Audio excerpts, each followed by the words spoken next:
to the Madison Miller Podcast Special Edition show, the 2023-24 college basketball predictions. This is the Big Ten.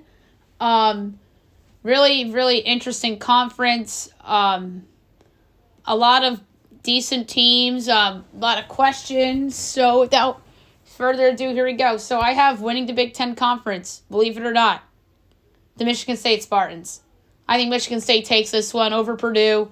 It's going to be a tight race. I just like Michigan State's roster better than Purdue's outside of Edey. A.J. Hoggard, Tyson Walker back for Michigan State. Tom Izzo is one of the best coaches in the country. Certainly, probably the best coach in the Big Ten, maybe other than, it's either him or Matt Painter for best coach. They're fourth in the preseason poll. Tom Izzo's in year 29 already, which is absolutely insane. In second, I have Purdue. This team obviously has a ton of pressure on them after losing to Fairleigh Dickinson as the 1 seed, losing to the 16 seed. Zach Edey's back for his senior season, which is really good. They're third in the country to start the year. They do lose some transfers and graduates, which is unfortunate. So I think this seems to be a little bit worse. Coming in third in this conference, I have Maryland. Maryland is an interesting team.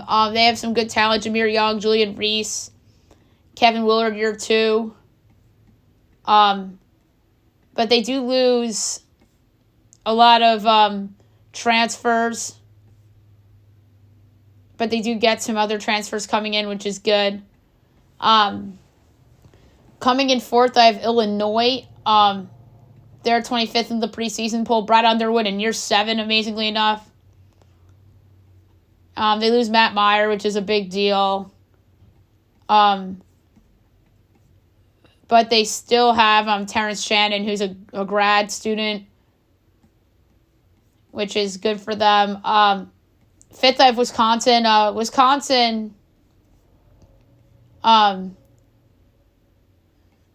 did not obviously make the tournament. I think they bounced back this year. So they lose some transfers. Greg Gard already in year 9. They have no, marquee guys on their roster, but they still have a good group of players. Coming in 6th, I have the Indiana Hoosiers. Mike Woodson already in year 3. They lose Jalen Hood-Schifino and Trace Jackson Davis, which are big deals. But I think Woodson is a good enough coach to make them a decent team. Mackenzie Mgago is a freshman coming in from New Jersey who should help them. Coming in 7th, I have Northwestern. I think Northwestern's going to be better than expected this season. Chris Collins, year 11, amazingly enough. Boo Buie is back, which is a huge deal. So I think that there's a good chance they are back in the tournament for sure. And they have a good recruiting class coming in too, which is really good for them. Coming in 8th, I have Rutgers. Rutgers might take a step back this season. Clifford Mornier is their only real piece coming back. Steve Pickle is an outstanding coach. They have some transfers coming in, which helps. They do lose a lot of guys. Cam Spencer is a big loss. Some okay people coming in for recruiting purposes. Coming in 9th in the conference, I have Ohio State. Ohio State isn't very good in college basketball. I mean, there's been years where they have been. Chris Holtman's in year 7. They were dismal last year. They lose Bryce Sensabaugh. Scotty Middleton is a good freshman they have coming in. Zed Key's still there. Jamison Battle's still there. Coming in 10th, I have the Iowa Hawkeyes. Iowa's like hit or miss every year. Fran McCaffrey's in year 14. They have some good recruits coming in, a good point guard coming in, and a good center coming in. They did make the tournament last year, but I don't see them in the tournament again this year. Payne Stanford still there. Patrick McCaffrey, which is the son of Fran, still there as well. Coming in 11th, I have the Nebraska Cornhuskers. Gisei Tamanaga is still there, which is a big deal. Fred Hoiberg's already in year 5 there, which is crazy. Coming in 12th, I have Michigan Wolverines. I think Michigan takes a huge step back. Juwan Howard, year 5. They just lose so much talent. Jed Howard, Hunter Dickinson to Kansas, Kobe Buffkin to the draft, Joey Baker. They have a good recruit coming in, George Washington. I know it's a funny name, but Namari Burnett, it's a graduate player that they still have. So Juwan's under a ton of pressure. And this is going to be down here for Michigan. Coming in 13th, I have Penn State. Penn State is going to go right back to where they were, the bottom. Mike Rhodes is in year 1 there. He comes over from VCU, and he had a great tenure at VCU. So I think that, although good hire, it's going to take a while. Seth Lundy's gone. Jalen Pickett's gone. They do have some transfers coming in, which is good. And then at the bottom of the conference, I have the Minnesota Golden Gophers. They do have a good player in Dawson Garcia, so maybe they don't finish in last. But this team outside of Garcia just stinks. And they do lose a lot of transfers. Jamison Battle, Shalon Cooper, Jaden Henley. So, Ben Johnson, not a lot to work with in year 3 in the Big Ten with Minnesota. All right, awards. Player of the year, I'm going to go with Zach Edey. He's the best player in the conference. I don't have them winning the conference, but I have Edey winning player of the year because he's simply just the best player in the Big Ten. I don't know if he'll be the best player in college basketball this year, but I certainly think that he is still a fabulous player. Coach of the year, I'm going to go with Tom Izzo. I love Izzo, and I think he has a really good roster this year. High expectations. They're 4th. I know Izzo tends to underachieve with good teams and overachieve with lesser teams, but I think this is going to be one of his better teams that he's going to live up to the hype with. A lot of good recruits coming in. Highly graded recruits. Like A and B plus level recruits coming in. And their roster is just absolutely loaded. And I think Izzo will get the credit. Freshman of the year, I'm going to go with Mackenzie Mbako of Indiana. A good player that Mike Woodson recruited. And I think he'll come in and have an instant impact. I don't know if Mbako will be there as long as Trace Jackson Davis, or if he will be better than that and end up declaring for the draft. So that's a subplot to watch for Indiana this year. Bold prediction for the conference. I'm going to say that the Big Ten will be the conference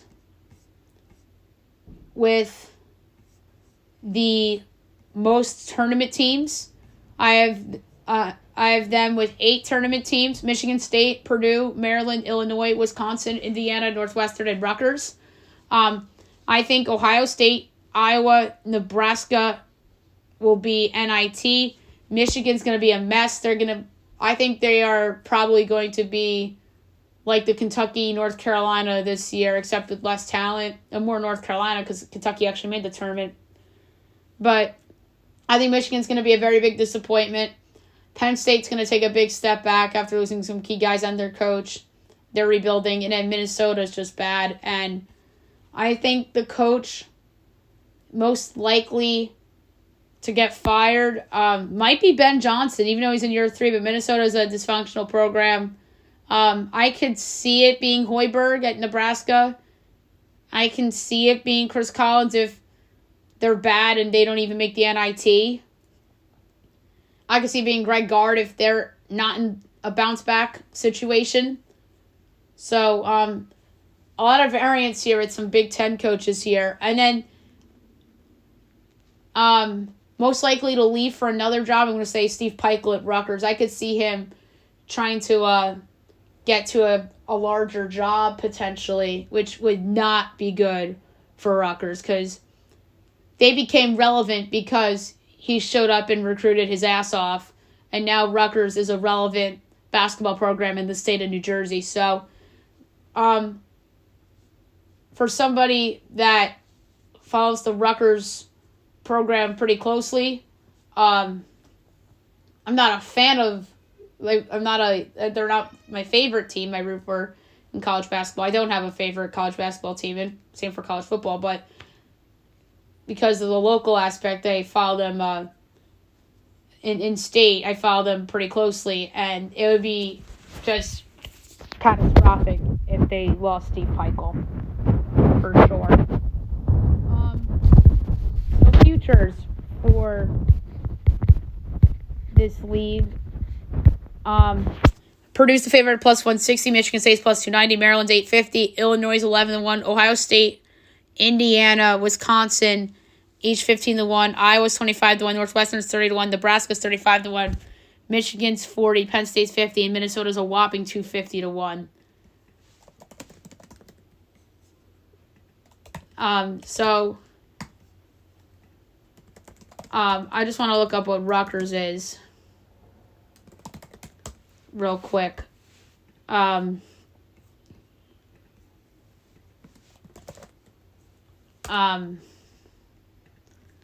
So Rutgers is 30. I think the value's on Northwestern at 30. Bowie back.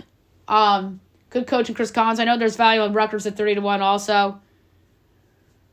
I mean, is there a possibility Minnesota doesn't finish in the cellar and say Penn State does instead because of Garcia potentially carrying Minnesota? Maybe. Maryland's 850. That has some decent value. But the real value pick I like.